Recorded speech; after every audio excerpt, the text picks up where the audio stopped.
Start streaming. Ooh, we're on air. Ooh. Was that in the hallway, Melanie? Yes, it was. Our neighbors were wacky. Perfect timing. Yeah, as soon as we go live. Perfect timing. It's crazy that it was loud enough to be picked up on the microphone. He was in the hallway. Oh man, that's got to be loud. That guy does that stuff at like 3 a.m. He does it all night long.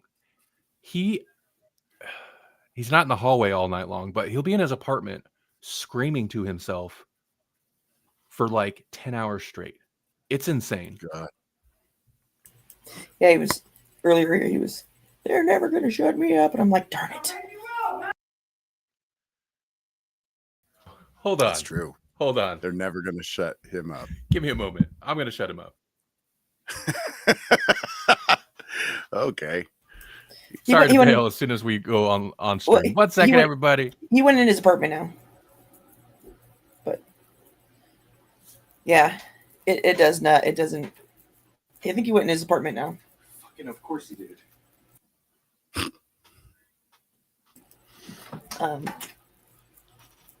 Yeah. He's loud. He has Gotta love it. Has some issues with the drinky. Yeah. And then he had like a traumatic brain injury too, or something. He was involved in from when he ran into the semi, or before that. Yeah. Yeah. Okay. Not the best way to go on air. Here's the thing. I do occasionally have to like yell at him, be like, dude, shut up. Go in your apartment. What are you doing? But that's me not calling the cops on him every night when he's screaming in his apartment to himself in the middle of the night. Or in the outside in the yard or the street. Yeah.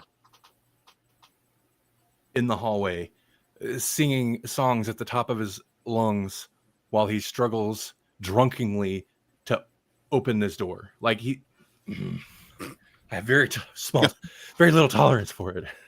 But apparently I have enough tolerance that I don't call the cops on. How are there a bunch of neighbors, or are you like the main neighbor? No, there's 6 of us all together. Yeah, there's yeah, it's like a 6-plex. Yeah. And other neighbors have problems with him sometimes. Once in a great while, they'll get fed up and call the cops on him, but not that often. And it doesn't do anything. It doesn't matter. It doesn't do anything. Yeah. Sure. Yeah. Hey, welcome to Grawlix Podcast. Welcome to Grawlix Nights, the Grawlix Podcast live show. I'm Randy. I'm Melanie. And I'm Jesse. I guess I could have just ignored it and started the show proper, but like, don't interfere with like the stream, man. Like, come on. Anyway, well, maybe it's a lesson to our listeners. Don't be that guy. Don't be that guy. Yeah, don't be that guy. Be courteous. Yeah. Hey, we got things we're gonna talk about tonight, and I'm excited. I'm excited. No controversies here. Nope. Just which issue of what comic book, what episode of what show? What are you guys watching? Hey, thanks for asking. Let's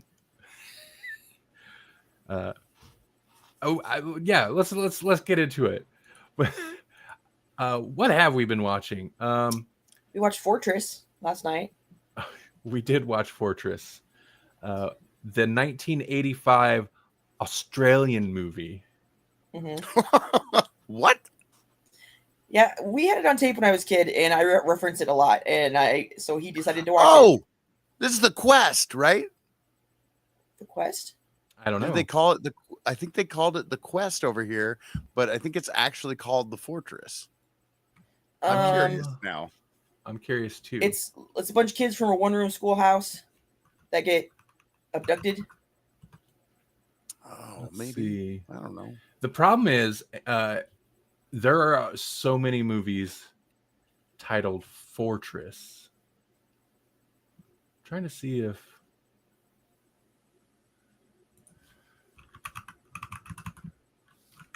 Oh, nope, that's not the one I'm thinking of. Okay. Yeah, this is something Melody mentioned a lot, and I was always like, "Yeah, I've seen it. And then she mentioned it again the other night, and pulled up pictures, and I was like, "Wait, I don't know if I've seen that." Yeah. And I made her watch Yojimbo the other night, and I felt kind of bad, because that is not. I think there's Kurosawa movies Melanie would like, but I thought Yojimbo would be a good one, but I don't think that's Melanie's speed. The Quest. Not See, now necessarily. He I'm wasn't like, horrible what in was it, it just, called? Well, it's called The Quest. It was 1986 is the one I was thinking of. But it's like this weird fortress that comes up out of the middle of the lake or something. Oh. And I can't remember what it's Oh actually no, that's not called. it at all. No. My point is, I felt bad for making Melanie watch a thing that I don't think she was super excited about, and I was like, you know what, I need to watch more things that Melanie talks about. That I'm like, oh, okay. Well, maybe this one wasn't foreign at all. Love it. So, Fortress from 1985. After being kidnapped by 4 masked men, a teacher and her students rebel by plotting against the criminals. This is worth a watch. It's Is it Home Alone but in a fortress? Yeah. No, it's not in a fortress. Original. What? Melanie? It's in a cave. So is Me? it, why do they call I it? said it was inspirational, and then I said no, it's in a cave. Okay. Melanie is super delayed, by the way. I heard her like I don't know. 5 to 6 seconds before she actually.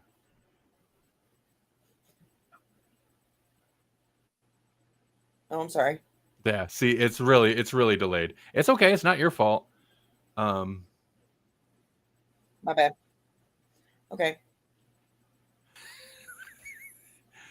Weird. This is awkward. This is a GD awkward show, and oh, the internet and the neighbors and yeah. It's cool. Hey, Melanie. Yes. Oh, wait. Talk at me now. Now. Is it now? wow. Now? Okay, that's a little Yeah, better. dude. It's still a little. I could still hear her in there before, but it's a little better. Okay. Let's move forward. Yeah. I would say that the appeal of the Fortress, other than it's pretty well made, there's some hokiness, but it also it embraces the darkness in a way that's a little unexpected. I mean, just because they keep the guy's heart in a jar doesn't mean it's a horror movie or anything. Right. Guys, we grew up with E.T. E.T. was like a lovable family movie. Yeah. It's terrifying. E.T. was a horror show. Yeah. Yeah, I was scared of the dark because of E.T. Mm. Like that thing would just scream at you. He was a They jump scare find- monster. They find E.T. dead in a ditch. I know he wasn't dead, but he might as well have been dead. That's like one of the most horrifying dead bodies in a children's movie ever. The same guy that made Jaws made E.T. Yeah. Right. I do remember him putting out Reese's Pieces and being a little kid and being like, what is he doing? No. I mean, yes, I know. That whole first part of the movie, the tension is so like thick that I'm like, oh, I know you have to find the alien, but I don't want you to.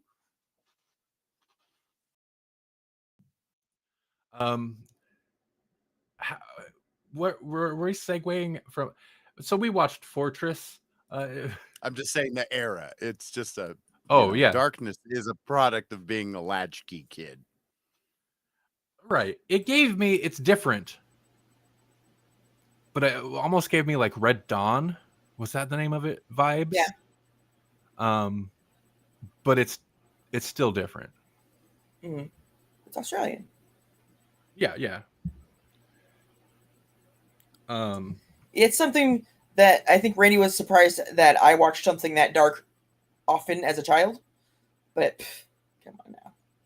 Tonally, it's super weird because there's parts of it that 100% like, okay, I could see kids enjoying this. Most of the characters are small children. But there's also a heavy through line of like the threat of sexual assault. There's pretty gory violence. Apparently this was made for TV also over there. Like, man, Yeah. they went hardcore on their TV. Which is it interesting, for- although it was the 80s, but Australia's kind of like more conservative in their like entertainment stuff now anyway. yeah. Hmm. I think most places, as far as violence go, I think a lot of places are. Yeah, it's like nudity is the thing that most of the world isn't as prudish about as Right. the Americans. But Yeah. like violence, they were like, "What are you guys doing?" Right. And we're right. like, well, "What? This is just every day for us." Well, it kind of is. I mean, It is. Pew, pew, pew, pew. Wild West over here. Yeah. Get your 6-shooter. Hey, you know what else? Jesse, you watch or read anything interesting? Let's jump to you, Jesse. What you got? Well, I did start Peacemaker. Right. So I've only watched the first episode, but it's like, I don't know why it's taken me so long to get started on it because it's very clearly right up my alley because it's John Cena being the most John Cena. Like I feel like this role was did James Gunn just make this version of Peacemaker for John Cena because it's like a glove. It kind of seems like that. If not, it seems like that because they seem to have the character locked in Suicide. Was it the Suicide Squad? Is that the difference in titles? Yeah, But the Suicide Squad, and yeah. But I feel like probably working with him on that then really locked him into, oh, this is what the Peacemaker show would be. And yeah. He's like a bizarre arrested development to this character, and yet like also, I don't know, like you almost see the heart of this character because of just like how messed up his childhood was, like all the trauma that he's got. And it's like, of course you never grew up. You were messed up as a preteen boy. Yeah. And he's a legit actor. Like, he's good. He's good in this show. Yeah. I know we said it the first season when it was on, but like, and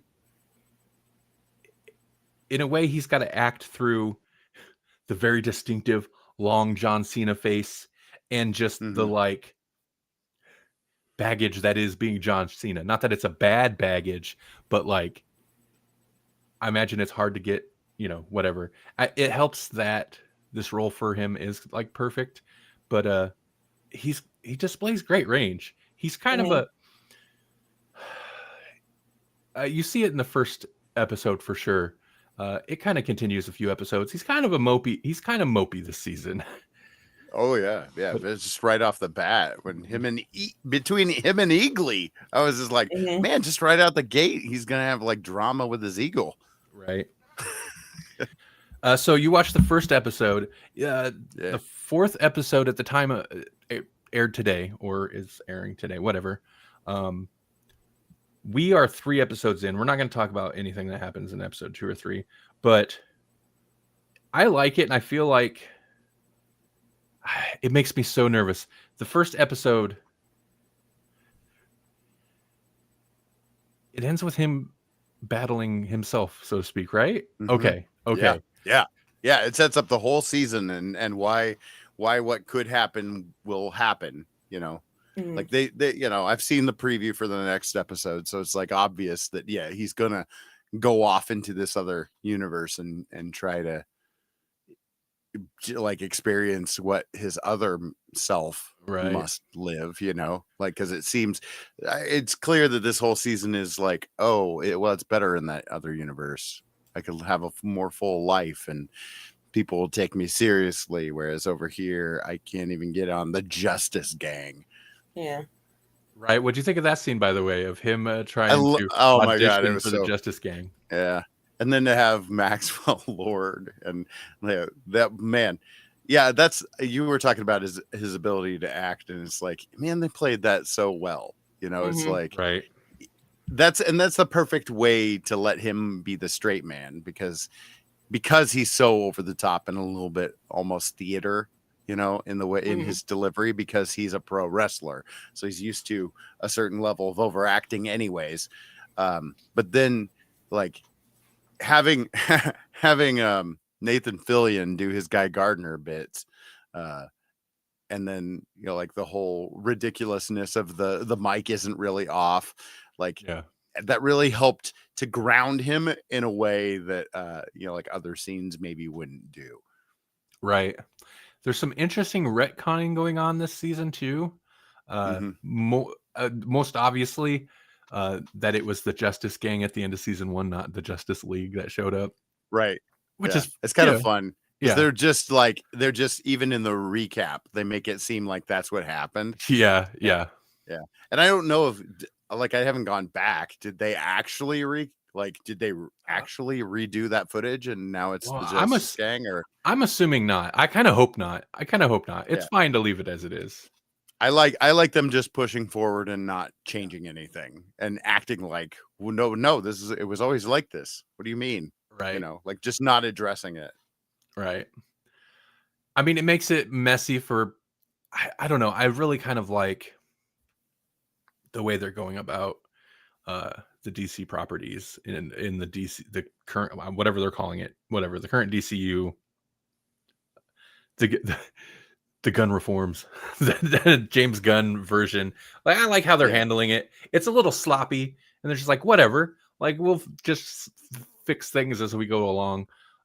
Yeah. But there seems to be a priority on the quality of the stories over making sure all the puzzle pieces fit together. And I don't think Right. that's necessarily a bad thing. I mean, it can get like, as Doctor Who fans, it can get irritating when the canon becomes such a mess, but I think it's fine in this case. Yeah, and if you forget everything that happened before James Gunn, then everything's fine. Right. I thought there was something else related to Peacemaker. The season gives there's anxiety. There's a lot of oh, do you like the orgy scene? Oh my goodness. And I was just like, wow, those drugs really kick in. And then it's like, oh no, that's actually happening. Just a house full of Yeah, naked people. yeah. Yeah, that's just happening. That's not the drugs. That's actually happening around him. What kind of connections does this guy have that he could just like make a call and his house is suddenly full of naked people? That's weird. Mm-hmm. Yeah. Well, and then even the scene with other members of the original, what do they call themselves, the Something Street Gang? Right. Yeah. Like everybody is so messed up, you know, Right. except for that one guy, and even he's kind of messed up because he's the only one left in Argus, and he's just kind of like work a day kind of thing, and hasn't really progressed beyond his original station, so he just has no friends, you know, he's just like the only guy left. And then she, like the love interest gal, she's super messed up. Like seeing her just go to a bar and just like just because she wants to fight and then get totally messed up and rocked. And those fight scenes were good, you know. Did Tim Meadows show up in the first episode? If I don't remember if he did or not. I don't think so. Okay. Yeah, is he? He's a new character. He shows up in I'm guessing the second episode. His shtick is at times kind of funny, but I'd say the biggest miss for me so far this season is his character. He's just kind of like, is he an Argus character or? Yeah. Oh, okay. And I like Tim Meadows, but I feel like his character's just just a tad too wacky that it bugs me a little bit. It's like just a hair too far. We've already got an eagle who will give you a hug. We don't need we don't need to go any further than that, you know? Yeah, I mean, I don't. That's the interesting point because I don't know what it is. I don't know what it is. Like, I'm fine with Eagly. He's great. I love that Eagly's kind of personified a little bit, or I don't know if that's the right word. Pecking Peacemaker in the head to wake him up, and I'm like, oh god, that would hurt so bad. Humanized, maybe. Yeah. Maybe I just don't like the gag that they go, like his kind of central shtick they go with Tim Meadows, but that's all right. It's fine. Yeah. It's ridiculous.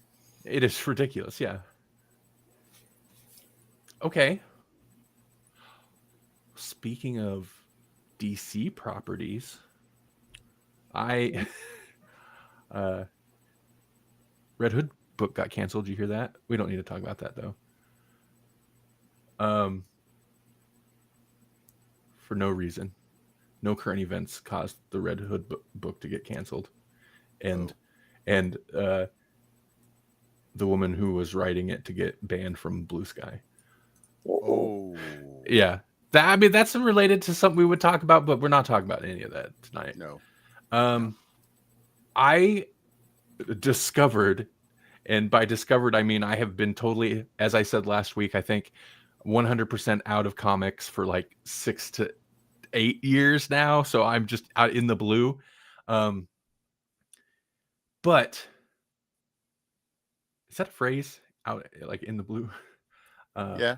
Okay. Good. Out of the blue is a thing. Out of the blue, yeah. Sure. Batman Dark Patterns. You blew it. But I'm blowing all this right now. Batman Dark Patterns. So it's a limited run comic apparently, although I think it's been extended beyond its initial planned run. I could be wrong. But it started last year, so it's something that's currently running. And it's as the title would imply, a Batman book. And I don't know. I was just looking to see like what new comics could come out, and Batman Dark Patterns number 9, I think, came out this week or so, or last week. I don't know. And I was like, Batman Dark Patterns, what's that? So I looked it up and checked out. I ended up reading issues 1 through 4, and I kind of love it. So it's outside of current continuity, much like seems like half the Batman stuff right now. But it's not like Absolute Batman or some Elseworlds tale. It's just like classic. It's just Batman doing Batman things. It's very much like a Kevin Smith run or something. Sure. Where it's not like there's not weird changes. It's, if anything, it's more just like classic Batman. Part of the thing I really like about it, it's got kind of a gritty feel.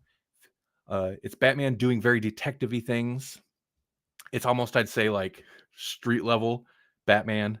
But part of what I really like about it is in both the writing and the art style, especially, it feels like a throwback to 80s, maybe early 90s Batman.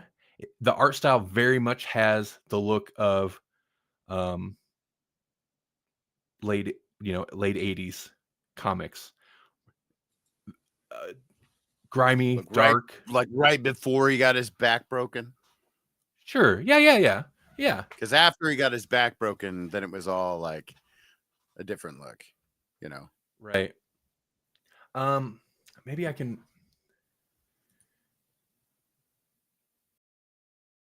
This is not going to be interesting for anybody because nobody else has visuals on this episode, but I do want to pull up a picture for Jesse real quick. Oh, I don't. We'll just describe what I'm seeing. I'll tell them. I'll tell. Yeah, because you might have a better idea of how to describe the era that the vibe is going for. Pick up a couple. And it's very like late 80s classic Batman look. He's got the bat symbol on yellow. Mm-hmm. You know, not quite Batman 89, but very Batman 89 style pre suit. Batman 89, because after Batman 89, the comics adopted that for a while, where it was all, Right. that's what they do after a fairly well received movie kind of thing happens. Like think- even Wolverine started looking like Hugh Jackman and seemed a little taller in the books. It was weird. I think, Jesse, you'll dig the look of it. Okay. Okay, how do I share my screen on here? I'm sorry, everybody who's listening in audio, which is literally everybody except the people here on the call. Window. Here we go. Okay, so that's a good example of the suit. Oh, okay. I noticed he's got they highlight the Interesting. eyebrows. Yeah. Okay. Wait, he had eyebrows? In the mask, The cowl kind of. had them, Just yeah. it's just like the lighting. I must not have good blacks on my like this. computer. This is very old school comic book style to me. This kind of thing. Mm-hmm. Where they're Just- falling through the panels there. Right. Oh, I like how they're breaking up the panels in weird shapes and stuff too. Right. Yeah. A lot of dark silhouettes and whatnot. And look at But this yeah, Batman. the suit does take on a very yeah. It's it is a cross between that very it's got little touches of almost the Adam West suit, but not quite, because the Adam West suit, it drew those brows onto the suit. Whereas in most of the comics, it's like a highlight on the brown line. It's just like a play of the light. The light catches it there, and that helps you to see some emoting in the suit, Mm-hmm. because otherwise it just looks the same always. So, but yeah, that's fun. A lot of cool circular panels, and it's just got a very it does not look like most current modern comics, at least most that I've seen. And after I just said I've been out of comics for so long, but I mean, reading this and then you'll get to the end where there's a preview of some other series, I don't know, Superman or Zatanna or something, where the art styles feels much more modern. It's just oh yeah, and everything here is very it has a gritty. polished modern look, whereas this looks more almost like a Phil Hester throwback. It's got that kind of situation where he's really playing with contrast. Yeah. So I've been digging it a lot. Story-wise, it's pretty good. It's it is just call Batman ground level Batman is weird, but it is the approach of he has maybe some gadgets, but at one point he's trying to fight this guy who basically has a bunch of nails and stuff in him and spikes in him and whatnot. It's got kind of the gritty, dark detective type thing going on. But he can't punch him anywhere, because anywhere he punches him is going to drive something into an artery or his heart or an organ or something, right? Oh. So at one point he even says something about movies and comics always lead people to believe it's easy as hitting somebody with a tranquilizer dart or whatever, but in reality, if you what's the thing that they knock people out with in the rag? Oh, chloroform? Yeah, they're chloroform. In reality, chloroform's very dangerous if you don't gauge the right whatever. And it's just that aspect of trying to be a more grounded Batman. And he doesn't get the ratio right, and he knocks the guy out, but puts him in cardiac arrest. So then he's got to take the guy to go get medical attention or whatever. That kind of thing. It's not yeah. That's true. There's never been a successful crime committed with chloroform, because it's very difficult to get the correct right amounts. So I appreciated that, and it's also funny to the direct call out to comics. Comics don't ever get it right. It's yeah, okay, comic book, cool. I get it. Right. I like what you're doing. At the same time, Batman will just straight up jump off a roof and be fine. So whatever. Exactly. It's like street level. Yeah. Same thing with Daredevil, though. And like, Right. and Daredevil is ostensibly supposed to be a street level, character, but then he's also fighting people with legitimate superpowers once in a while. Hardcore parkour, man. It's amazing. You know what It really is. It kind of reminded me, and this would probably be a small section of people that know. I think it was Gotham Knights was a series from the early 90s, in which it was like the art style was similar. It was dark, gritty Gotham, and for the most part, it was just stories about random stories in Gotham in which maybe Batman would show up tangentially, but it wasn't about Batman. But this has the same type of vibe where it's just like the streets of Gotham, the crime on the streets of Gotham, and everything looks oppressive and dark and gritty. And then, of course, the era, as I've said, this artistically reminds me of, like, art style reminds me of the era. And real quick, I should mention then, written by Dan Waters with art by Hayden Sherman. I'm not super familiar with either of them, and I probably should be, because I really like what they're doing. Yep, I like the name Sherman. Yeah, Sherman. Mm-hmm. It's fun. It sounds like he should be traveling with a dog named Mr. Peabody. Right. In the Wayback Machine. So, once again, trying to make a point to read more comics. Yeah. Speaking of comics, the other thing that I watched was comics related. It was Thunderbolts. We watched that as well, but a while ago. What did you think of it? I think I liked it.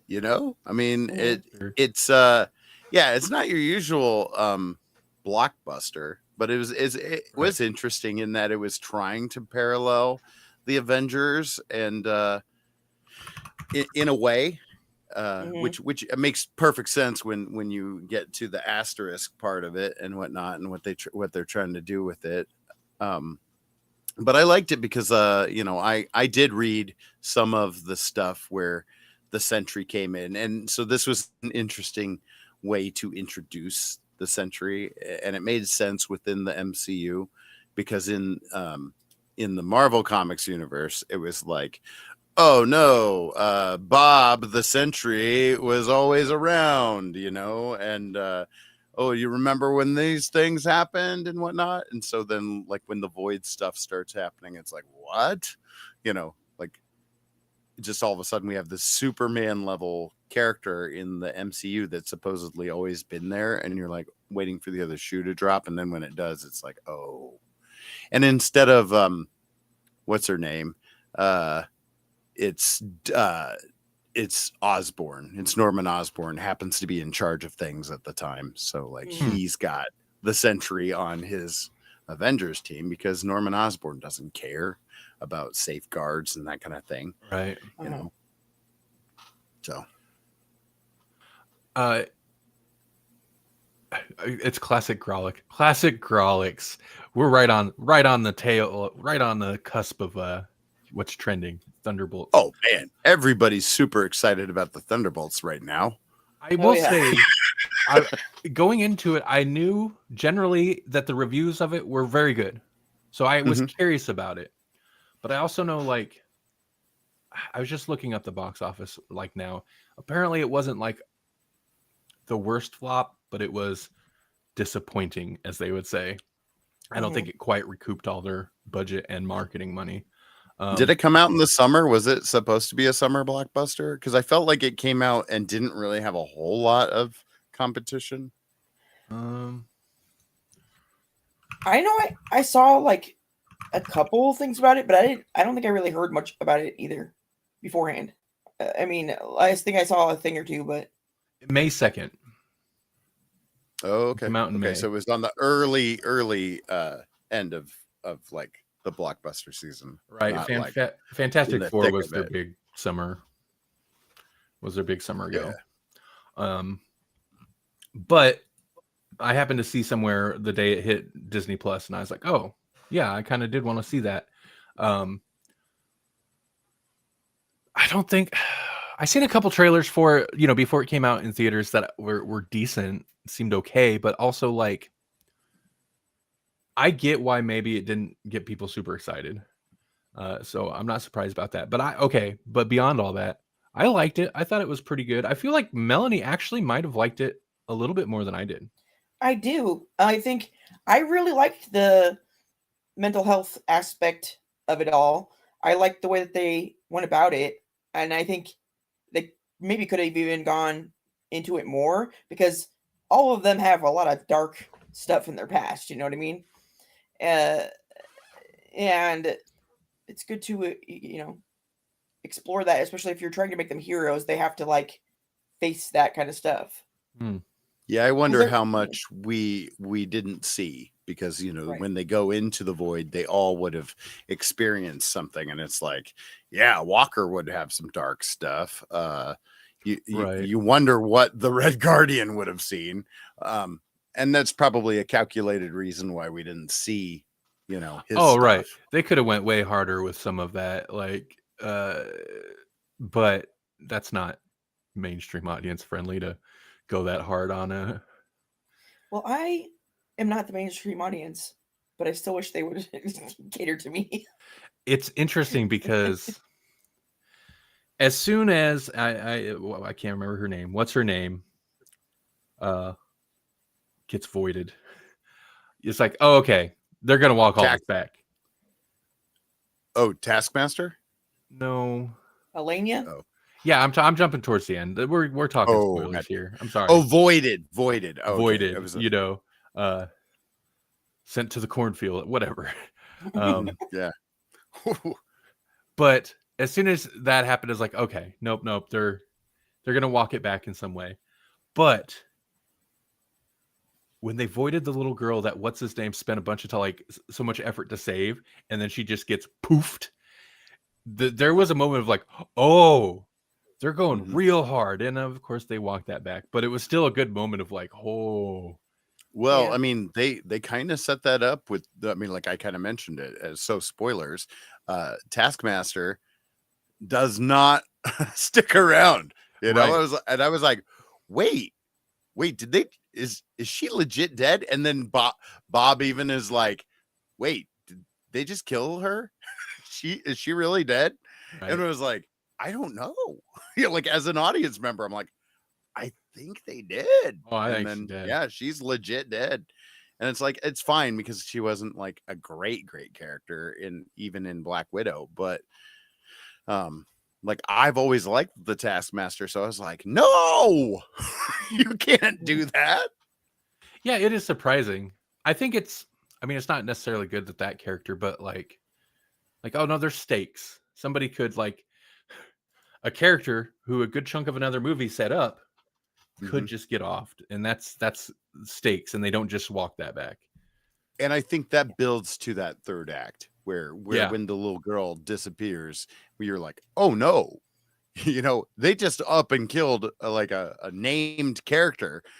They're not going to have a hard time just poofing some characters that have no name, no history, no investment. Mm-hmm. Like maybe that little girl's gone. Right. Yeah. Right.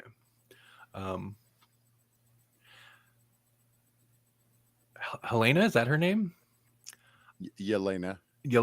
I like her character quite a bit. Of course, I like Red Guardian, but he's just like, it's David Harbour with a Russian accent. That's his character. And David Harbour with any accent is a great character. So he's so over the top. He's acting, sucker. It's so crazy. This is a Black Widow sequel, kind of. Yeah. Mm-hmm. Like it's more characters than that, but like really that's what it is. Is it's following those guys. Mm-hmm. I don't dislike Bucky either, but he's kind of like, what's going on with Bucky? Yeah, he's a congressman. It's so weird. That's such a weird turn for him. I actually really like Bob. I love that he's super powered, but he's like such a like nonchalant, like nothing. You know what I mean? He's so dopey, and yet he's got such a dark, dark track record. Like you go back and find out what he was into and whatnot, and it's like, oh no, yeah, you definitely shouldn't have put superpowers on this guy. Yeah. Yeah. Why would you do that? And Mhm. there's no version of his powers that are good, because either he's just unstoppably super powered, but super prone to getting a god complex about it, or he's zapping people into their own personal hell. Like that's it. Those are the, or he's just not He he's just chilling. he He doesn't is use his powers. bipolar, the superhero. Yeah, yeah. Yeah. Yeah. And I do like that a lot. The movie does click for me, and because I like that. Yeah, it's very like it's kind of like exploring mental health, like Legion would do that stuff Yeah. where using superpowers in the context of very damaged people is interesting to me, but Mhm. also Yeah, I was thinking of Legion a lot when Yeah. when Yeah. I was watching it. So and then Me too. also a team of what's traditionally would be considered, like, from their actions, trashy people. Not trashy, but like making it them had a heroes. Legends of Tomorrow kind of vibe to it, which, you know, like once they figured out that they were the, you know, like that they were gonna go with that we're the loser team Right. vibe on that show, I started to embrace that show and love that show Right. so much more. Right. It got better. It got better once Yeah. it yeah. But like Doom Patrol, Suicide Squad, something like some of the DC property, like DC has allowed their shows to do so well. The Loser Team is great when Yeah. done right, and yeah, it really worked for me on those two levels. Yeah. I agree. Even with the Justice Gang, you know, I mean, like when Right. they, it's funny that when DC embraces the rebellious or the just loser troop, it works so well when you've got almost mythological Wonder Woman and Superman and Batman, these archetypes, you know, the Flash, who can literally run back in time, Right. Yeah. and then you've got Guy Gardner, Peacemaker, and, you know, Yeah. the like. And it's interesting because it's not that Marvel can't do it. I mean, Guardians of the Galaxy, surprise, surprise, Yeah. James Gunn, like they're like the loser team. It's just it feels like Marvel. Sorry, I don't know if you heard that. My stomach was going crazy. Feige is maybe not interested, or they're worried about doing the loser teams or something. Whereas, you know, I think that they made their regular superheroes so imperfect that if they tried to make a loser team, they'd be ridiculously bad. that's a good point. That's a good point, because, like, you know, Iron Man's definitely was a deeply flawed character. Oh yeah. So yeah, I get that. Thor It was was like interesting a fat drunk seeing dude for them when they like at the end, when they're like firmly established, but even the media isn't really buying them as a team, and then you get this whole like this sort of scene where they're like, what, Sam's just gonna make his own Avengers team kind of thing? Can he do that? And then they're talking about like trademarking and stuff like that, and I was like, oh man, you just turned the Avengers into the West Coast Avengers because they don't have a Captain America. I wonder, I mean, it was, I think, maybe a little spoiled for people, but I wonder how the whole like new Avengers reveal landed for people. Seemed like people were kind of pumped. Okay, good. I was just like, okay, that's cool. I do worry that it's like it's gonna go nowhere, kind of like the end of this, the end credit scene or whatever, the 14 months later, where it's like, oh, that's a bummer. That's like, so this movie really won't get its own sequel. It really won't like amount to anything. On one hand, okay, and on the other hand, it's like, no, I actually got invested in them. I would like to see them do something.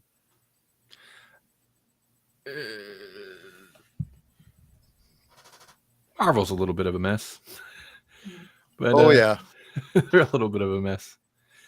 But that's okay. We like it a little bit messy. That's right. That's We right. just feel at home. Maybe if they embrace that, it'll be fine. Or they could just get Robert Downey Jr. back. Everything will be fine. Oh, that would be amazing if they did. That'll fix everything. Get the Russos in here. Man.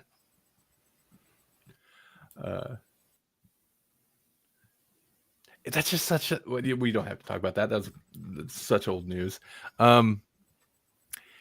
What else, guys? Anything else? I'm trying to look to see. Not that I can think of. I rewatched Superman. We don't have to really get into it. I think I might have already mentioned it. I liked it more the second time around. I didn't dislike it the first time, but I definitely liked it more. And it's probably that thing of like, before going into it with hype versus going into it knowing exactly what you're going to get, and then just be able to kind of enjoy what's there. Right. Yeah, it's solid. It's such a good... It's pick up on the little details you maybe missed the first time around. Or sure, yeah. It's just like, it's paced pretty well. And I legitimately like this Superman. Like, he's such a good Superman. It's such a good, like, take on the character. But yeah, that's it. I don't know. It's worth a rewatch. I think it hit VOD recently. So, what's Henry Cavill doing? I miss him. He's going to be the Highlander.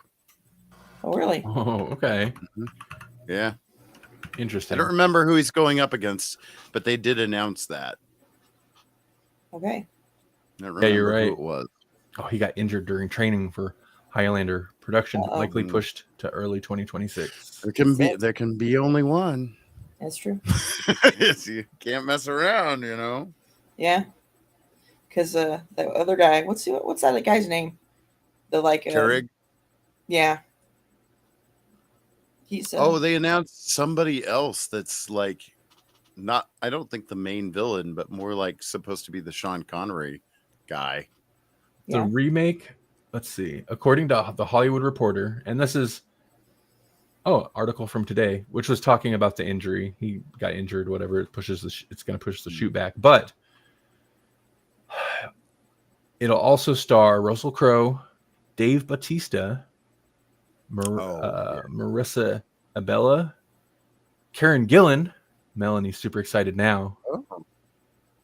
Who's that? Amy Pond. Oh god. And a bunch of people. Is Christopher Lambert still alive? I hope he is. I think so. He's still alive. And if not, there's that one that looks just like him that can pretend to be him. He's got an upcoming movie. It'd be fun if it seems like they would cameo him in there somewhere, right? Yeah, you got to. You can't not. And you have like an old Highlander out there. I mean, because they age until they get the quickening, and then that will instantly de-age them. Right. And they don't at even least have to in Highlander 2. Mm-hmm. They don't even have to like make it canonically like sequelize it. Just have him be one of the older Highlanders roaming around. Yeah. Or even just a bum. Uh-huh. Just a panhandler. Christopher Lambert. It would just have that raspy voice. Just make him say something in that raspy voice. Make him laugh. His laugh was great. Yeah, I agree. Yeah. People dog on best part of was it Mortal Kombat 1? I was about to say people dog on his Raiden, but that's my Raiden. Well, I mean, that was not a good casting, but what? It was a great casting. It was a great casting. Yeah. I mean, it was ridiculous casting, but man. Yeah, like racially, it was not a good casting. Oh, but what do you mean? But why? A little bit of whitewashing. A little bit of whitewashing on the God of Thunder there. Does he wear the Raiden hat at all in that? I think he does. You gotta have the Raiden hat at least. Yeah, I think he wears it at least once because, you have to. A little bit. And when they recast it, that guy didn't wear the hat either. Right. Yeah, it was not. Are they supposed to be the guys from Big Trouble in Little China? I mean, it's very much modeled. All that. Yeah, it's very much modeled after that. Yeah. A lot that of whole game is like a throwback a little bit. Yeah. Yeah, I mean, Johnny Cage was clearly Jean-Claude Van Damme. They made no illusions about it, and were And in fact very throwback, colorful garb. You know, like the old school '80s ninja movies did. Oh, we watched that movie with Johnny Cage, didn't we? Yeah, we did. You mentioned it a little bit last week, but we didn't. Okay. We never got Melanie's take on it. Yeah, Mortal Kombat Legends cage match. It was fun. I thought it was fun. Yeah, I recommended it to Jesse because of the '80s action movie vibe. I thought he would probably enjoy. Sure. And it had, I don't remember her name, Jennifer Grey. Yeah, that's her name, right?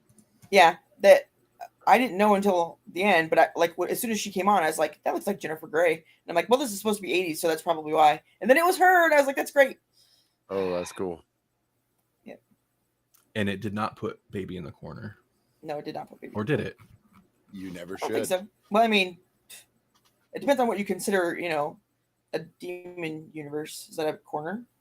I don't know. Oh. Anything else, guys? What time is it? 9:22? Okay. Well, I mean, I've got some amazing things, but I was to say, is there anything that's amazing? well, it's kind of amazing, I guess. But so Wait. I bet it's amazing. You're not selling this. it's amazing. Okay. Animals. Oh, what? Animals are amazing. Oh, animals are amazing. Yeah, but it sucks because a study out of Mediterranean France shows that over the last 1,000 years, wild animals have shrunk in size because of humans. As expansion broke up wildlands and destroyed food supplies, animals were put under extreme pressure that caused their size and numbers to shrink. But the shrinking trend coincided with booms in agriculture and urbanization, indicating that we are the driving force behind the evolutionary changes.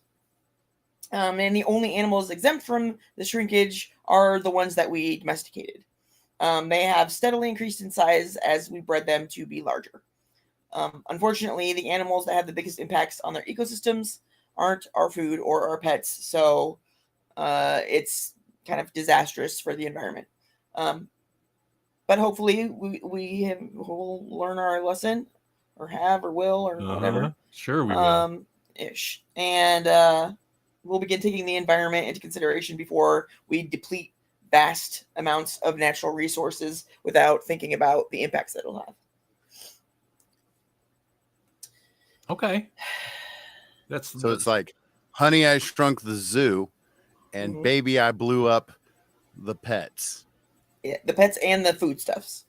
And the foodstuffs. Yeah, chicken, cows, and sheep are all much bigger, and wild animals all shrunk. But mostly over the last 1,000 years. Well, that's okay. We don't need big fat cows. We'll just go buy ourselves some lab-grown protein, right? We can do that here in Nebraska now, right? Now I don't have to be worried about sharks. We can't. It is illegal to buy or sell fake meat in Nebraska now. Why? Man, I wonder if somebody's conflict of interest came into play with that decision. You think? Probably not. I want to make people steaks. I mean, lab-grown people steaks, not like cannibal. Isn't it cannibalizing? No, because they're lab-grown. Okay. I don't think no. I don't think that's a good kind idea. of bold statement.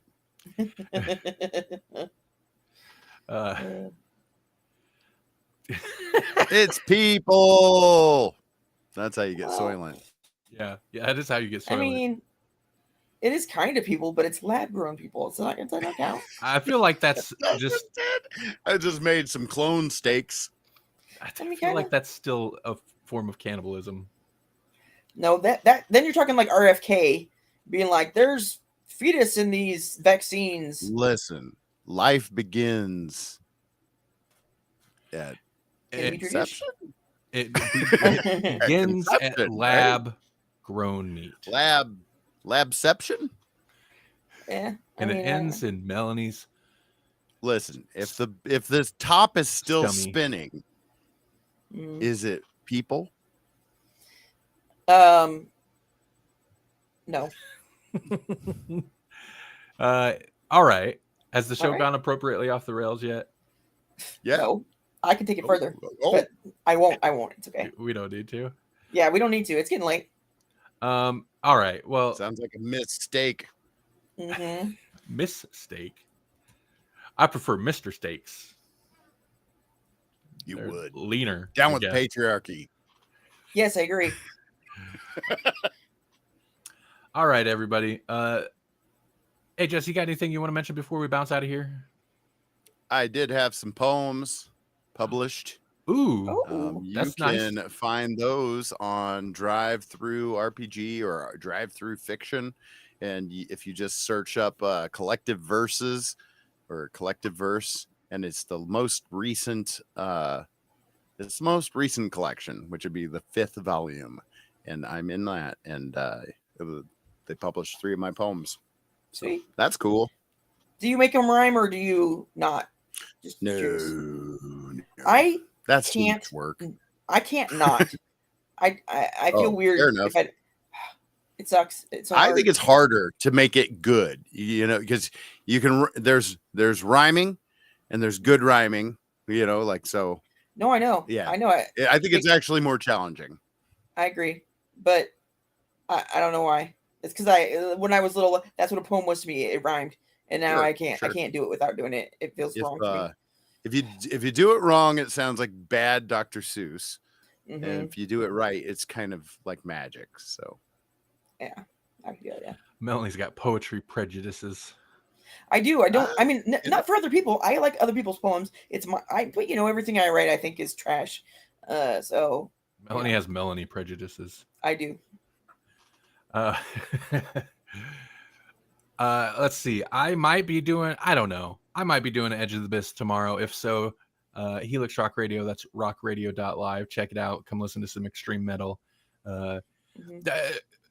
Nazi free. even if you're not, it's going to be Pizza Thrash. Right. Yeah. Like last week. That's worth coming for. Yeah. Mhm. Well, last week my sleep schedule was not beneficial to having time to put together a proper playlist before the show last week. So yeah, I did a replay of the Pizza Thrash episode, which is fun. Mhm. I could have done the 4th of July episode replay again, and that one's less. I mean, it's good music, but it's less fun. That's the show America deserves right now, though. Mhm. But yeah, I will say there's something I'm trying not to do, because I'll start doing these streams right at the edge of the abyss. Here's a little peek behind the background and behind the curtain.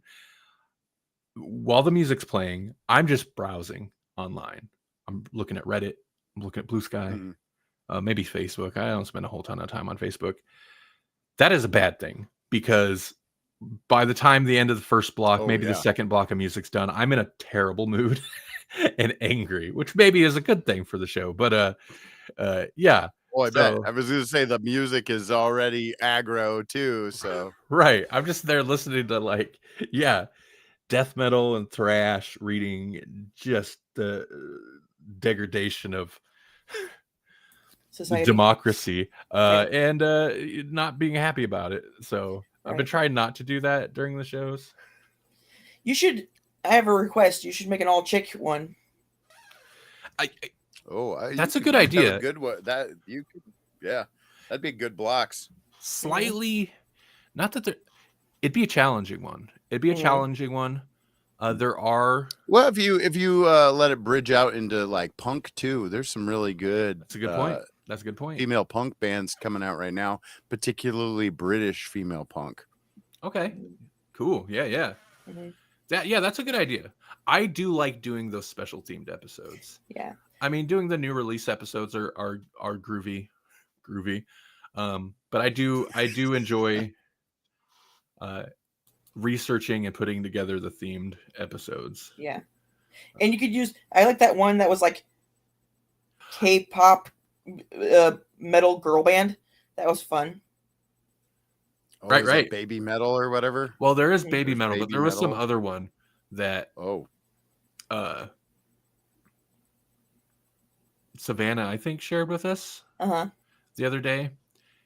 And it's good because it's the song started with like they're all ladies in the band, but the singer chick was like, "Do you like sweets?" You know, in like super high, innocent voice. Do you Mhm. like sweets? And then just goes straight into like death metal vocals. Very funny. Yeah. Yeah. That's a good idea. I'll start putting Mhm. together. I can't guarantee one for tomorrow, but I'll start putting Oh, together no. Yeah. a female-led metal episode. Yeah. If I want to branch into, I've done trans woman black metal. Like there's a lot of surprisingly decent amount of like trans woman black metal. Mm-hmm. Anyway, yeah, there's avenues I can take for sure. Uh-huh. Okay. Thanks everybody for watching. Thanks for everybody for listening. Grawlixpodcast.com, GRAWLIX podcast.com.